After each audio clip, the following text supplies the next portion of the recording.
So we're back. We're doing another comic book interview, and I'm pleased today to be joined by the great Scott Kolins.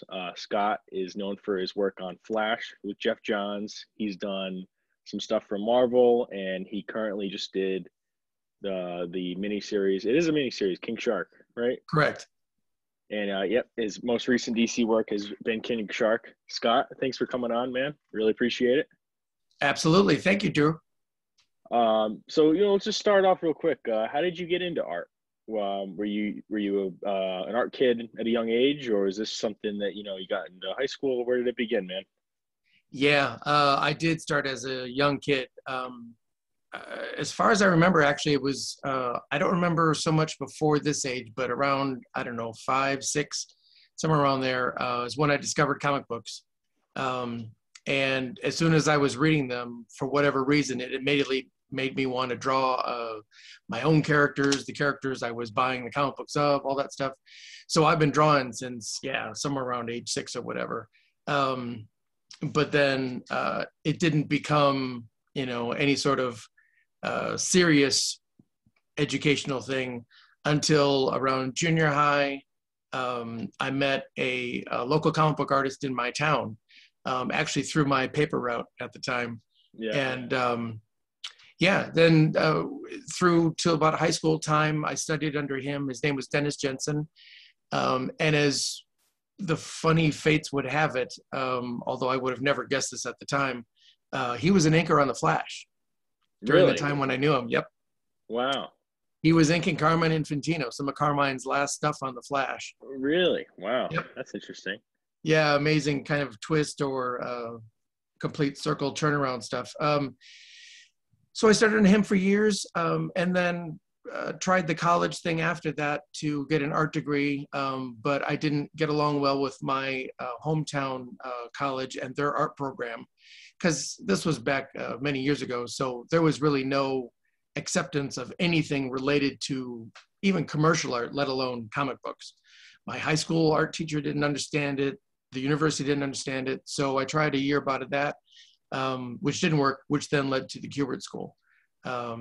And that was the total gateway that helped me totally get to that professional point so that I could get in, break in, and then make my career what I could do. Yeah. What was it like at the Kubert School? I've looked into the Kubert School before, to take some classes. Now they have a lot of online classes now, but what was it like going there? It was very cool. It was after all those other things that I mentioned about high school and college, not really getting, to teach comic books or to learn about comic books or respect comic books at all.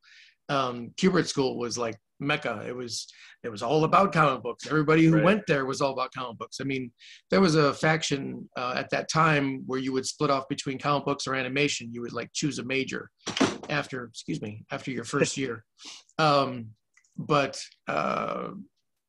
yeah, most of the people I knew there, most of the teachers I wound up meeting, everything else, it was all about comic books. So it was great. It was totally felt like coming home, going to that school. And then the teachers and stuff, I got lucky with some really great teachers. Kim DeMulder taught me during my first year classes. I had Bart Sears teaching me during my second year classes. And then some classic guys were in there, Erwin Hazen, I'm going to forget his name now, Hi Eisman, the lettering teacher. So we got to learn all the aspects of making a comic book, which was great. We got to learn how to color them, letter them, draw them, design them, do all sorts of stuff. It was a really great time. And then it was perfect in the end result because it was in New Jersey and was only a train ride away from Marvel and DC. Both at that time were still in New York City. Yeah. So, in fact, during my second year, finishing up my second year of school, Bart was the one who hooked me up with my first official editorial meeting or introductory meeting to a DC editor. And he got me a meeting with Archie Goodwin as my first. Yeah. And Archie was very kind about it, but pointed out all of the things I was doing wrong, which was the multitude of what was going on with those pages. But he also gave me some of the best advice. Initially, my whole push at the Kubert School was to learn how to draw the figure and anything else I had to draw, cars or whatever, from any angle, and learn as much of as I could so I could just draw it out of my head and then use reference to add on to that. But I wanted to do everything as much as I could out of my head first. And again, for shooting for all sorts of different angles, well, that's great as far as learning the craft of just the drawing part, but it didn't really help with the storytelling. So when I had the pages that I brought into Archie, that was his main advice, was he's just like, your camera angles and everything are all over the place. You were zip-zapping all over. I can't even tell half of what the story is. He goes, so calm down your camera. Just treat it like it's someone running along with the story. And then if you need something special to emphasize a moment, that you can pick a low angle and shoot up, or pick a high angle and angle down, but save it for a little more special times going on. And it totally changed my next set of samples that I put together. So what kind of comics did you grow up reading? What were the things that you were into? It was mostly the Marvel, DC superhero stuff. I mean, I think there was, I remember Richie Riches and some other ones, catching on to those, but yeah, the lightning moment for me was a bunch of friends and I were running through something like some sort of catch-all drugstore or whatever. I think we used to buy model planes in there, and they had magazine racks as you ran in. And for some reason, as we were running in, I gandered over at the magazine rack and I saw comic books. I saw, I think, as I remember it, it was 2 consecutive issues of the Hulk. Wow. And I'm not sure, actually, as once again, all this famous stuff turns around, if it was 179 and 180 or if it was 180 and 181. I think it was 179 and 180. The point being, I still have issue 180, which is the first appearance of Wolverine. But that wasn't the reason I got the book. The reason I got the book was because I had loved monsters. I had been watching Godzilla and King Kong and everything. As soon as I could watch TV, I loved that stuff. So then there was this big green monster who was duking it out with other monsters and everything on these comic books. And I just thought that was the greatest thing in the world. So I just sat there and read those comic books at that magazine rack, lost track of my friends. I didn't see them for hours later because they kept going and doing whatever they were doing. Right. But yeah, then I never looked back. I found those, and then it was finding more of them at other drugstores or wherever I could find them back then, because this was years and years before comic book shops opened up. But oh yeah, it was just a matter of, you know, this giant world of entertainment that I had no idea about. It was awesome. It's funny that like you say that, because you know, from obviously I'm a big fan of your work. I could always just tell he must be a monster guy. Like you know, characters like Tar Pit. I'm like, he's got to be a monster guy. It's interesting. You know, I put that together. So is Hulk one of your favorite Marvel characters, or is it? Yeah. In fact, my time spent at Marvel, I only got to do little bits of him here and there, whatever. I never got to do like part of the monthly book or any of that stuff. But yeah, no, he's one of my favorites. Him, Thor, Doctor Strange. I usually like the periphery ones a little bit more. I think that's one of the reasons I was drawn to Hulk too, was because even though I think by that point, somewhere in there, I must have been aware of Superman's and Captain America's or even Spider-Man's or stuff like that, the biggest selling guys out there. I was often drawn to the sideline characters, Thor or you know, Doctor Strange or Dr. Fate or Legion of Superheroes or other factions of stuff, and not always necessarily in fact, one of my best friends back then, we would often argue about stuff, and he was a big Superman guy for the longest time. But then to be different and be my own guy, I was into Captain Marvel, Shazam. Oh, okay. Yeah. Yeah.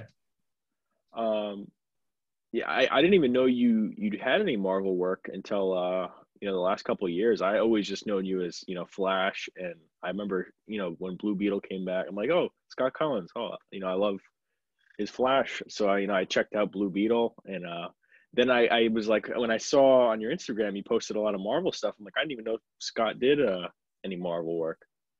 Yeah, I was exclusive with them for 4 or 5 years, I think, something like that. And I've always been one of those as a fan where I liked both sides of that fence. I was never drawn to one and not the other one or anything else. I was always big fans of both of the companies and their characters and all that kind of stuff. So I always considered that my career was going to be bouncing between the two or whatever, and then doing creator-owned stuff. But as it's turned out now, just through happenstance mostly, I've wound up doing much more of my career at DC than at Marvel. Yeah, yeah. Um, it's interesting because you've done a lot of Flash like that. You've probably done Flash more than any other character.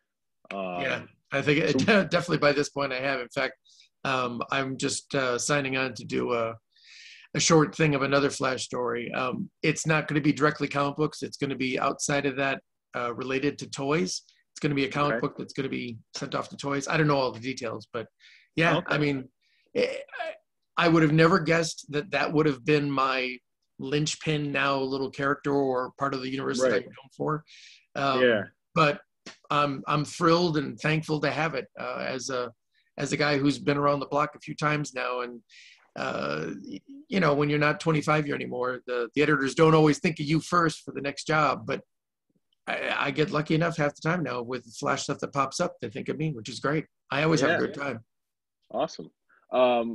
So what was your first comic gig? We kind of were getting into that, but what was the first gig that you had?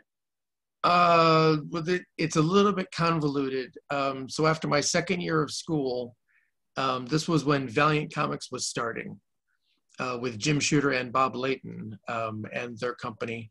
And they were hiring newbies at that point because they were starting their own bullpen.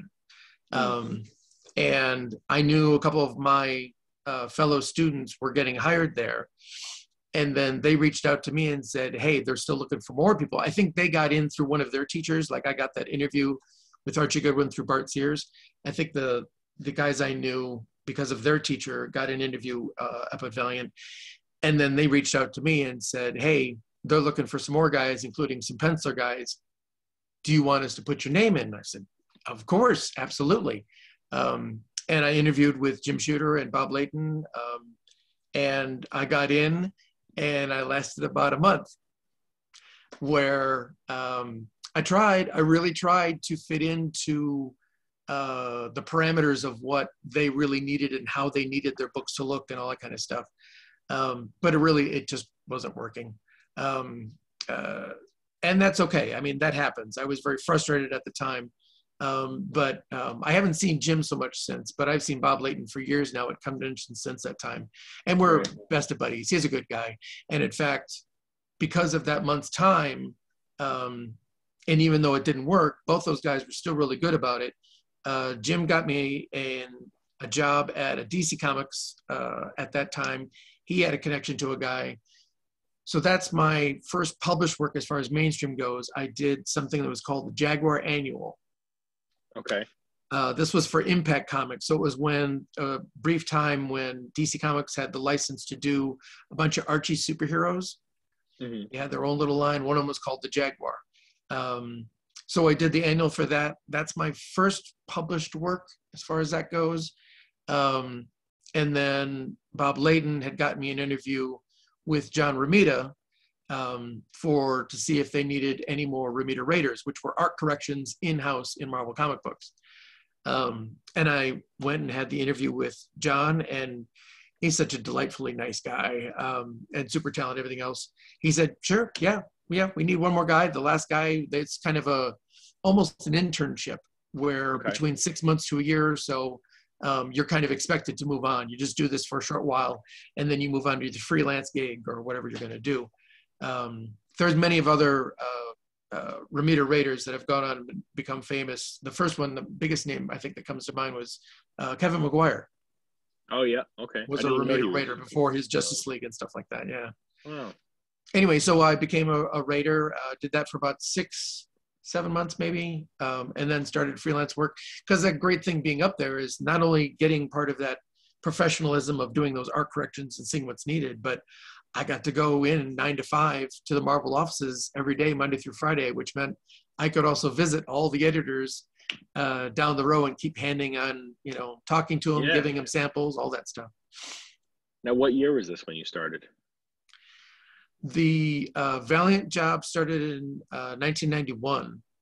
Okay. And then by that fall, because that was the summer, by that fall was when I was working on the Jaguar Annual. And then by fall slash winter is when I did the Ramita Raider job for 91 into spring 92. But then by summer 92, I was picking up fill-in issues of this and that and all that stuff, various things at Marvel. Avengers Annual, I did a story. Excalibur, I did a couple issues when Alan Davis was taking a summer break or something like that. And then it led to bigger stuff, a Hawkeye miniseries, and then some Spider-Man work, because I got along with the Spider-Man editor real well. And then how many years later until DC? When did that begin? Let's see. That was kind of interspersed actually in there around that next summer, 92 or so. I had done I had gotten in with the Green Lantern editor and done a couple of projects with that when they had a late book or they had a book that wasn't finished, which is like your usual assignments. They're going, okay, the regular guy didn't work out. We need somebody quick. Oh, you're right in front of me. Here, I'll give you 10 pages or whatever it is. And through those Green Lantern jobs, I met this writer, worked with him, and then actually there was a break then with Marvel and DC was I went to Malibu Comic Books, which had started up around that time. And I did Freaks, the comic book, for, gosh, I don't know, 6-8 months, something like that. But it was just at this tail end when Malibu was actually closing up shop or whatever. That's when I think the president of that company sold all that stuff to Marvel. Yeah. Anyway, but then I started getting work back at DC around that time, which led to some Justice League work. And then I did about a year run on Legion of Superheroes. And all of that eventually led to Flash. So tell me a little bit about the process of you getting the job on Flash. I'm curious to hear on how that came about. It was a bit of a funny scenario. Okay, so I was doing some bit work here and there at DC, and one of the editors that liked my work enough so that I wasn't under contract with them, but he was doing a really good job of keeping me busy. He'd give me a fill-in issue of this, and then he'd find out that he had this other project book that had like extra time on it, and so it wasn't under deadline. He goes, okay, well, when you finish with this stuff, here's this other 2-issue thing, and we'll try and give you this over here. How are you good on this? You're good until when? I'll try and find you something for a couple of months down the line, whatever it was. That was Mike Carlin. And then he was almost like editor-in-chief of DC at that point. And then when the Legion of Superheroes job lasted for about a year, but then was ending because they wanted to do some big changes to the book, change the writing and the art and everything of it. He kept reaching out to me with little fill-in jobs. One of those fill-in jobs was for Stars and Stripe. Oh, wow. Which led to me meeting up with Geoff Johns. So I did one fill-in issue. It was just supposed to be one fill-in issue because the regular monthly guy was a little bit behind. But then both Geoff and Mike Carlin, the editor, liked what I did on that fill-in issue so much that they said, oh, well, you finished issue 10. We actually need help with issue number 9. You want to do that one as well? I went, yeah, of course. This is great. I'm having a good time. Yeah. Wound up doing 3 issues of that.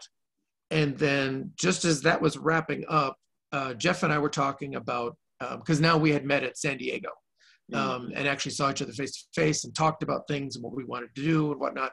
And during that time, I found out from him that Flash was his favorite character. And that he told me that he had like almost every issue of the Flash at that point.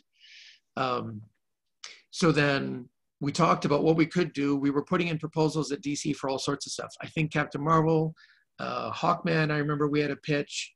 I can't remember if we had something else. During that time, the Flash editor at that time was Joey Cavallari. While I was working on some of these jobs for Mike Carlin, he called up and gave me the official invite to join in on Flash. And I went, sounds great. Okay. Well, who's writing it? Well, we've got, I believe it was Scott McCloud. Was signed up as the writer. So I went, okay, I'll try anything. Let's go. But within a week or two of that project starting with Scott, something changed. I have no idea what. I've even asked Scott later, and I don't think he remembers. Something changed for Scott. His schedule was something like that, so he backed out of the project. Then I don't remember if there were like 3 guys, 2 guys. I do remember at one point that Jerry Ordway was then attached as the writer. Yeah, I've heard that. But then that quickly changed, like a week or 2 later, that Jerry stepped out of it. I don't know exactly why that went on again.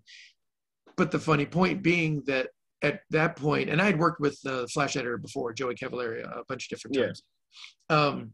You did an issue with Mark Waid. I think you did like 1 issue. Yep. There was Legion. Well, that's a different book. I'm trying to figure out what Flash. else. You did one a Flash with Oh, yeah. That was, like which was basically my tryout, as it looks to be. It was that they gave me that fill-in, which was a honeymoon issue of Wally and Linda, right? But I had worked with Joey even at years at Marvel too. When he was over there, I was over there as well. Anyway, Joey calls me up after that saying, okay, our next writer dropped out. We're not sure what we're going to do. He goes, do you have any suggestions? And I went, well, Geoff Johns is actually this pretty good guy over at Stars and Stripe and doing stuff. And he really likes the Flash a lot. And we're a good team. You can ask Carlin and da-da-da. And he said, okay, that's what we'll do. And they gave him the shot. And that's why the weird thing then happened, that he wound up doing that 6-issue arc before I wound up starting. I don't think it was that I had that much work ahead of me. I forget why that all happened. It was all very weird. But basically his Wonderland, his first story, was his tryout. Yeah. And to make sure that DC was happy with him before they gave him the official monthly gig. And then, I don't know, a month or 2 into his Wonderland, they said, yes, go. And then we started working on our first issues on our run. And then it was just, a total bromance of sorts for us, because he was down in LA at the time and I was up in the Berkeley area at the time, Berkeley, California. And again, I worked with other writers. I talked with them over the phone, whatever had gone on. But Geoff wasn't even happy with that. He flew up to me where I was. Actually, I was in Oakland. He flew up to where I was in Oakland and hung out for the weekend. He showed me he'd drawn a map of Keystone and all this kind of stuff. He told me all these other plans that he was working on, what he wanted to do with the Rogues or whatnot. Yeah. But it was just amazing. I had never seen anybody who was like that super involved, and yet that sharing of his time and wanted to share ideas. He wanted to know what I wanted to do, incorporate all of these things together. And it was just, a really perfect blend. And we got lucky with the rest of the team too. We had to search around for the colorists and stuff at the time, but we got the right guy for that. James Sinclair was perfect for that, along with Digital Chameleon. They were doing the separations. And that could have all gone really sideways, because the other big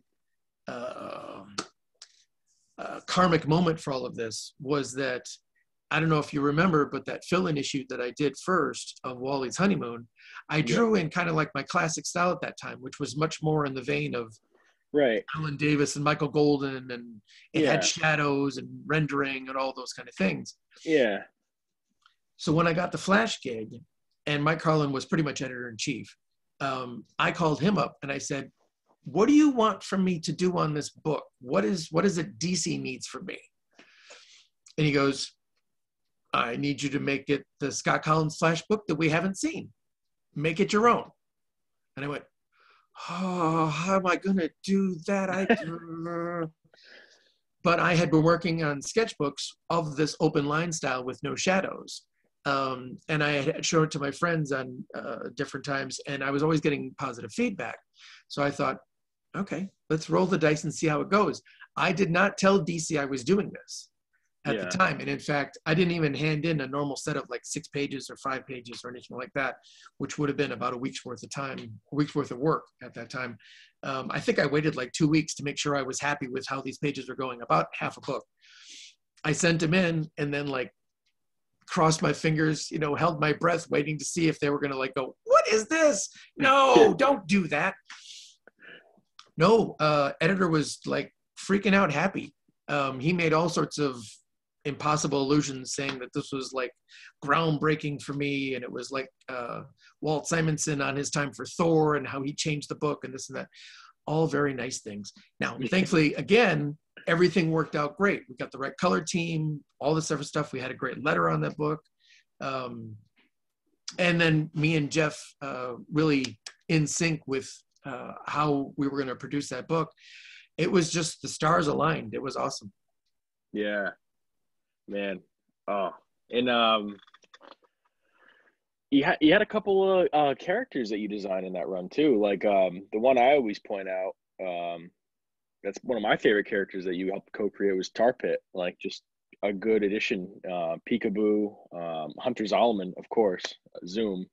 You know, the one everyone talks about. Right. What was that like? No, what was the process? Of it. What was the process? It was a good time coming up with those characters. I mean, Geoff had told me originally that he wanted to revitalize the Rogues. Mm-hmm. So we were going to spend a lot of time with Captain Cold and Heatwave and Mirror Master and Weather Wizard and all those guys. But at the same time, he told me right from the get-go about the Hunter Zolomon and what he wanted to build to for Flash 200, which I thought was great. But since we were starting at about issue 170, I'm like, that's 30 issues, man. I mean, I hope we're on the book that long, yeah. But you never know. Yeah. And in fact, our sales were not that great for the longest time. It took us to build up to issue 200 so that we were actually, I don't know, considered a win or whatever it was at that time for our sales to actually really healthy increase and be a good number at that time. It took us to about almost 200. But then besides the Rogues that we had, and even some of those we updated, like Weather Wizard and stuff, we updated, right? Which is what Geoff wanted. But then within all of that, there was a healthy push for us. And then Geoff and I agreeing on, we need to add to this. We need to not just do the old stuff, but do new stuff. In fact, our first storyline, Blood Will Run, initially that was going to be, the villain was going to be Ragdoll. And he was going to have this cult of personality, whatever, and these people following him and people dying and stuff like that. But the editor had pushed at the time saying like, no, give us something new. Let us, start something fresh on this run for the Flash, where we then came up with Cicada. But yeah, then we got to do Tar Pit and some of the ones, and even the revamping or whatever, Weather Wizard, or my idea for the kid version of Trickster. For Axel to come in. That was my idea. And, again, so many of these things where it was just a really roll the dice, man. It was a good time. Everything kept turning out right. That whole thing with Zoom was Geoff and I talking about it, and he wanted me to try a couple different things, see if we could mess it up a little bit and change it up so that Zoom didn't look just like another Reverse Flash. Right. And somewhere in my designs, because I think I did it in designs. I don't think I did it on the final one, but I did a design where I had taken the Flash lightning bolt emblem and flipped it. Yeah. And I swear to you, in my mind, as I remember it, I don't remember realizing that I had flipped it, because when I draw a lot of times, I'll draw on the front, I'll realize I have problems with it. I'll flip the paper over and I'll draw it reverse and backwards and fix all the things. You can see all the things that are wrong in my anatomy or whatever going on. Oh, yeah. And then I'll flip it over again. And there are times when I've made mistakes then because I've drawn things backwards, or I'm drawing someone who's left-handed, then I show them right-handed or whatever. Yeah. Anyway, the final thing, though, that I sent, the Zoom drawing that I sent to Geoff, had his insignia flipped.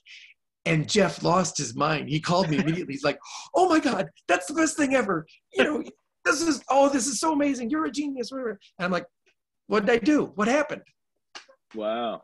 And it's turned out, again, this was just that great karmic moment. Everything was just, we were always hitting the best roll that we could hit for all this stuff.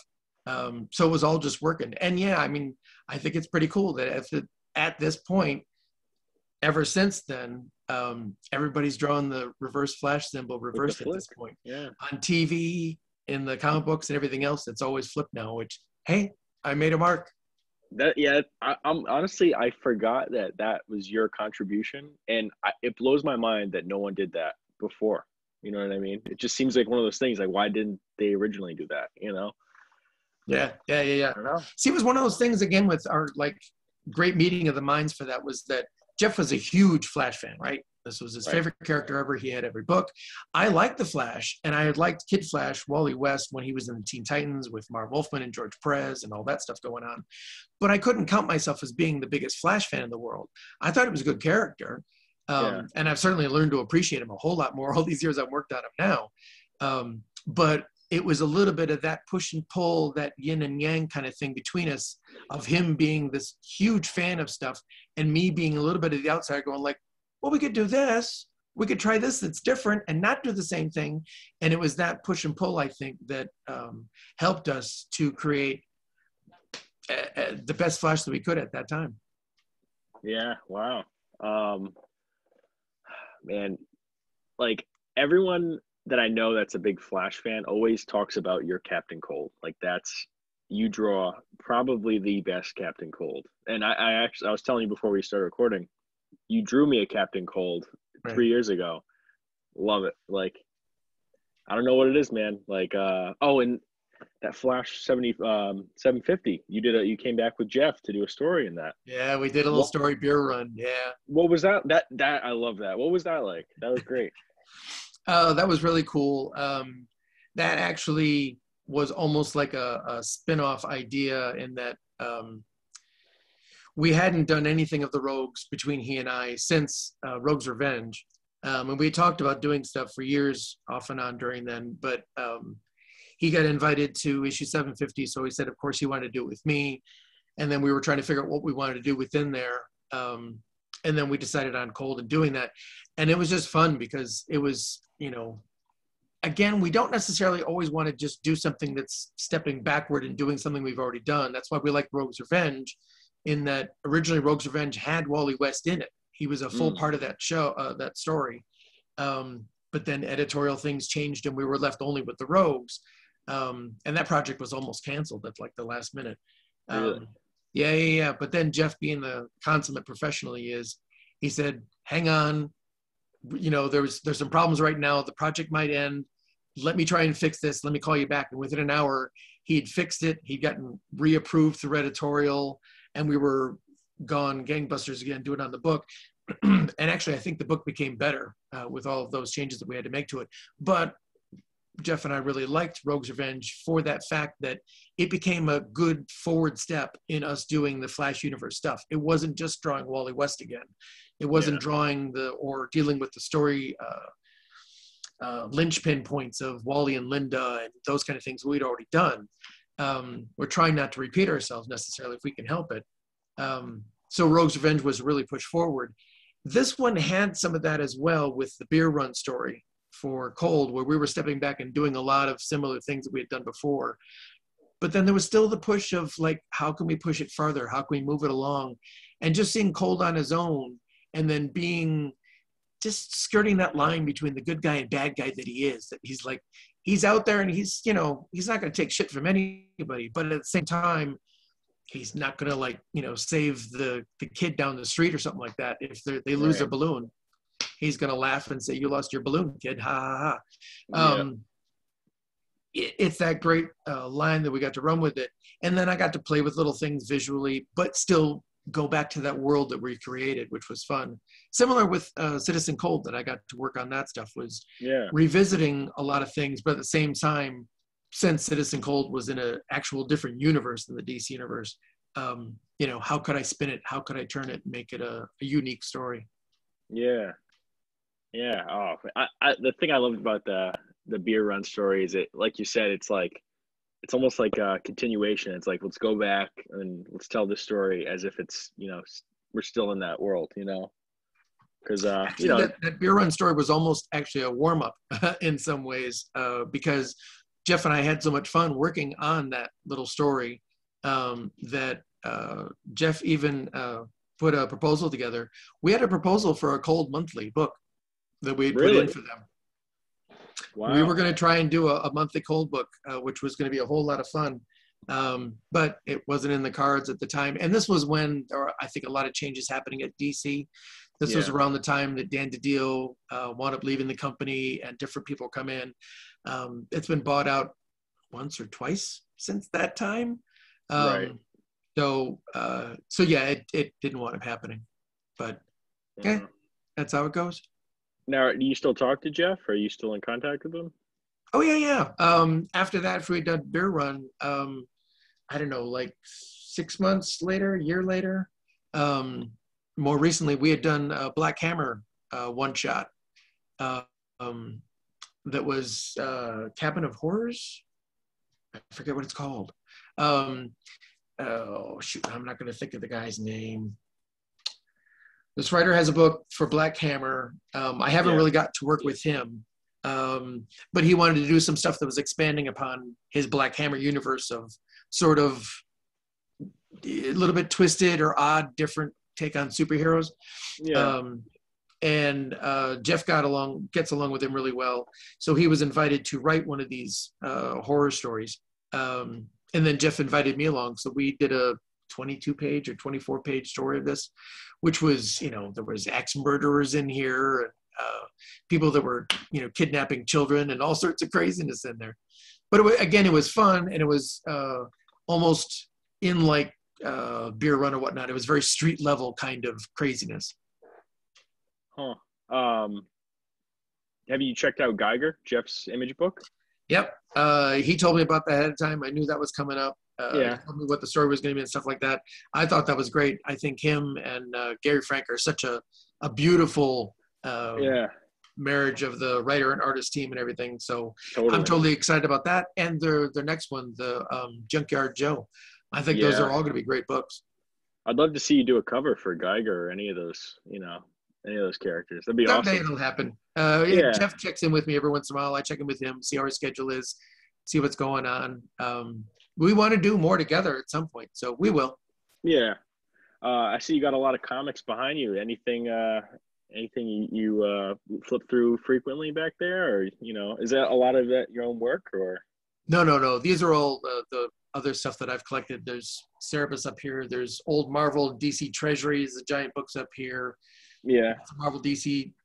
Back up there is Kirby and Hellboy, all that kind of stuff. I'm always reading through various books again, Hellboy or whatever. And actually, because I'm working on a creator-owned monster book that I'm trying to get together at this point, I've actually been reading through a bunch of old Hulks again.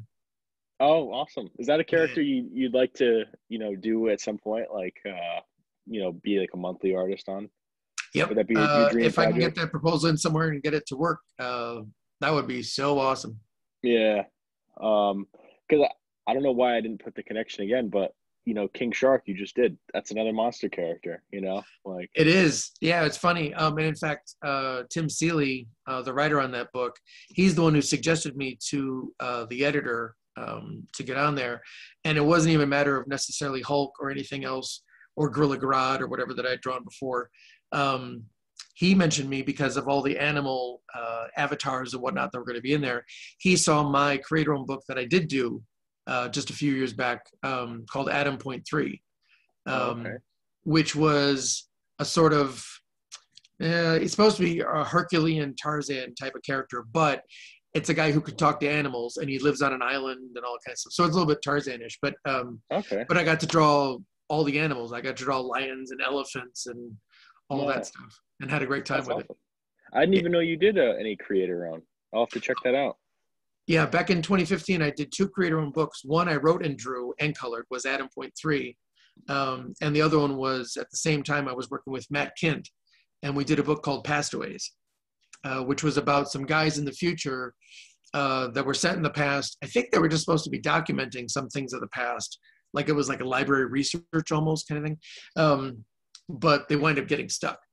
And then their whole kind of crash landing into our present day, their past, leads into this whole scenario that something's wrong with the timeline because they've crash landed. And they need to, the whole thing is, can they get back to their timeline and stop all these crazy things happening? It was like they came through and would created some sort of like rip or weakness in the time frame so that random things could happen. A dinosaur could all of a sudden zip in through and be walking through the streets of Chicago or something. Wow, that sounds awesome. It was a fun book. Now, is that over, or is there? Pastaways was 9 issue, and it was done and finished up. It's all done, and you can find collections of it and everything through Dark Horse.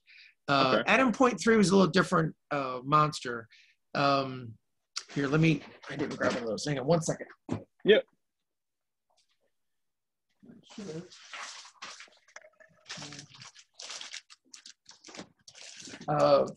Adam, I wanted it to be a really different looking book. So I did it as a sideways book. Oh, okay. So all the pages and everything on the inside are all done landscape. Wow. Oh, Or that's sideways. awesome. So, but the risk of all that is that, and I did this through Dark Horse as well. So I was working for Dark Horse this whole year. It was a little bit risky doing a sideways book at that time. And sometimes they win, sometimes they lose. And even though I had a great time on it, we had a 5-issue series planned of it, at least to start with. I got lots more stories of it. But Yeah. it didn't make it. It was the sales were dropping off too fast. Dark Horse said it was mostly because it was a sideways book. So out of that 5-issue series, I only got 4 out. Issue 5 is done. It's been done for a long time. I'll just need to find an open space and time and find a publisher to get it out. Wow. Would you ever do it like an image book, you think? Yeah, you ever think it'd be something you pitch? Oh, sure. Image was one of the people that I talked about with Adam as well. I talked to 2 or 3 different publishers. And at the time, I had worked off and on with Dark Horse over the years. I had done some Hellboy stuff. I had done some Godzilla stuff and some other things. And they were the ones at the time who they agreed with my exact vision as it was. And with other publishers, there might have been little bits where they went, well, this is cool, but what if you did it this way, or different things, including not making it a sideways book. And I went with Dark Horse because they agreed to all the things I wanted to do. Yeah, I mean, I've never even seen a full sideways book like that. Like does it fit? Like, is it the same dimensions as like a traditional like? Exactly. In fact, I would go to stores and once in a while I'd see it on the shelf like this. Wow. Okay. So yeah. It's there. But that's one of the difficulties of the store where, they've only got a certain amount of shelf space to make sure they sell all the books. So right. That was an odd book. Actually, I find now when I go to the stores, there's way more sideways books now than there used to be. So I don't know if it's more permissible these days with the stores and it wouldn't affect the sales as much or what, I don't know. But yeah, it's it was a fun experiment, if nothing else. Yeah. Do you have any art you'd like to show? You don't even think about that. I did, yeah. I mean, just to show you other things that are recent things. This is King Shark stuff. Ooh, awesome. So that's a page from a recent issue that's already been published and out. Yeah. But he's a lot of fun with all the animal stuff going on. And then if you're watching the Instagram and Facebook and Twitter, wherever I am, I'm always posting sketches of stuff. Oh, yeah, totally. Yeah. You do a lot of sketches, a lot of commission work. Yep. A lot of commission stuff. So these are some of the recent ones that I had worked on. That was Mangog. This is Dormammu. Yeah. Sometimes I like just picking out odd ones. Yeah. Do you have a favorite character you like to draw? I like them all. I mean, that's the thing is here, I'm just as happy doing guys like this or Superman or any of the mainstay ones. Yeah. And then just as easily. Oh, wow. That looks great. And doing all that stuff. That's actually where I think my other big niche, if you want to call it that, for the kind of stuff to do is straightforward superhero stuff like Flash. And then the monster stuff, where I've had a few opportunities. My biggest opportunity actually doing monster stuff, besides the monster I put in Adam. Yeah. Was I got to do that Solomon Grundy miniseries. And that was a whole lot of fun. And that was where Geoff helped me again. He knew I'd been wanting to write and draw some of my own stuff all during that time when we were working together. So when this opportunity came up, DC had approached him about doing Grundy. And he went, you know who really wants to do Solomon Grundy is Scott Kolins. So then he gave me the boost up for that job and told DC that, no, he can write it. Don't worry about it. He can do this. Wow. And then I got to write and draw that thing. And I do a bunch of stuff since then, like Citizen Cold and some of the books that I got to write and draw for them. Yeah, it was awesome.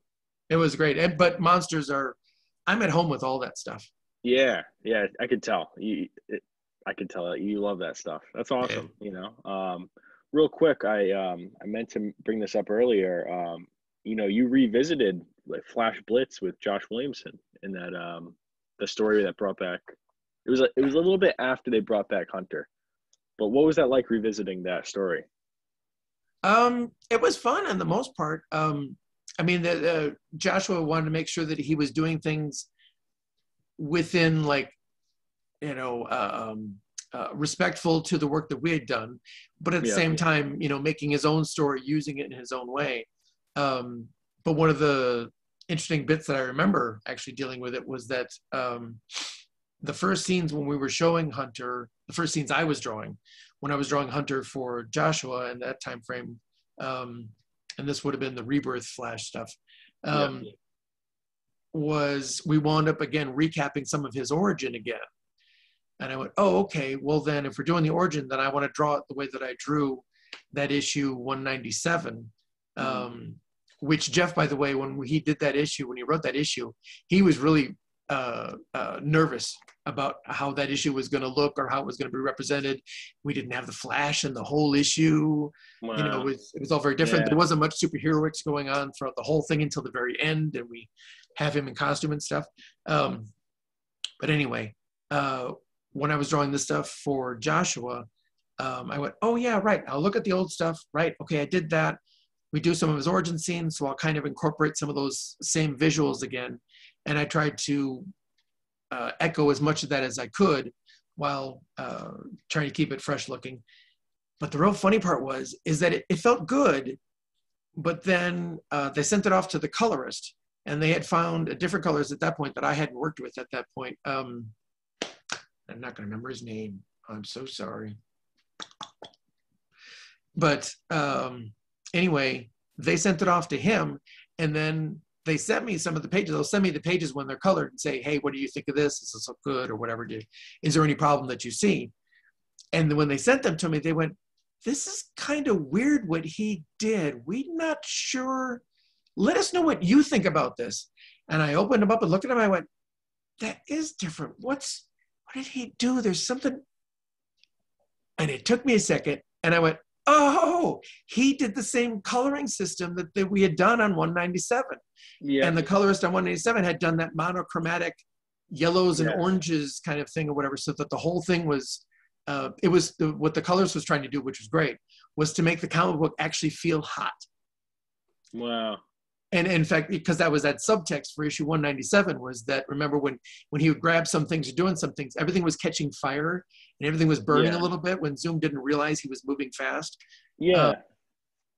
So all that stuff was cool. So the colorist did that for that Joshua Williams stuff, where he was all the yellows and oranges for the whole spectrum. I'm like, oh, what a great callback. Awesome. And it helped like cool complete that picture. So yeah, then I told the editor, I'm like, no, he's doing the exact right thing. This is perfect. It's exactly what it's supposed to be. One of the big things about that is it kind of makes a change to Zoom's origin. You know, the moment where he goes in there, I think it was the clown. Yeah. He kept saying like, oh, he's not going to have a gun. He's not going to have a gun. And he did have a gun, but in the stuff with Williamson, it showed Eobard was involved with that. I mean, that's I know that Thawne gave the clown the gun. Yeah. Yeah. Now, what were your thoughts on that? Were you kind of, because that's a big retcon, you know? It is, but I'm good with it. When he told me about the idea of it, that I thought that was fine, because I don't mind, again, people adding to and building on the mythology of the whole thing, even if it's complicating it or doing those different things. I think that's all really cool for the most part. And again, it can change things, but as long as it like doesn't necessarily dismantle what came before, then I say always go for it. If you've got a new wrinkle on, the trickster we made or tar pit or whatever, and you can add to their mythos and how they can do things. That's all what comics are about. That's where, the only time that I remember really having a problem with fandom is that at the different moments with the New 52 or even on Rebirth or whatever's going on, or the fact of Barry versus Wally or any of those things. you've always got to move on. We've always got to do new stuff for tomorrow. We can't just do the same thing as yesterday. And I don't think that means that we need to write off people. I don't, think that Wally shouldn't be in the books, or the Wally we knew, or then there's Wallace West. But that's the point, is to have the new stuff, include Wallace West as the new Kid Flash, or do those things. That's what it's all about. I mean, all while I was a kid growing up, I didn't realize it, but it was always the new wrinkles and twists on those characters at that time. Right. When Marv and George were doing the Teen Titans, those were all new wrinkles on what the Teen Titans were. It wasn't what the Teen Titans was in the 60s or the 70s. Right. You got to move forward. Totally. And it's weird, being a big Flash fan, it's always, if you have one Flash, you want the other. And it's always kind of like, people want Barry, people want Wally. It always goes back. Do you have a preference? I mean, you did Wally for so long, but is there... Well, I mean, I do like them both, and I like the idea of the Flash family as it came around, with Jay and all of those characters in there, including Jesse Quick and Impulse and all the rest of them. Once I was introduced to that world through Geoff and realizing what Mark Waid and Brian Augustine and all those guys had kind of built together, I thought it was great. So I don't really have a pick of one or the other. If you have to tell me that I only get one and I can't have any of the others, well, then I'm going to pick Wally. Because Wally was my guy most of the time. I enjoyed him all those years. I enjoyed him when I was a kid. I loved Wally being in those books with Barry and being that little Kid Flash kid running around and doing stuff. Yeah. In fact, the one story that I wish that Geoff and I would get to that we haven't done was... okay, when we were doing issue 178, I think it was, with the Gorilla Grodd, I kept telling Geoff at various times that he'd write this caption of dialogue or something for Wally or whatever, and he would just kill me because he would throw out this one-liner or this one caption box of like 2 sentences, whatever. And I'm like, dude, that's a whole issue. What are you doing throwing that idea away on one little tiny panel? You're killing me.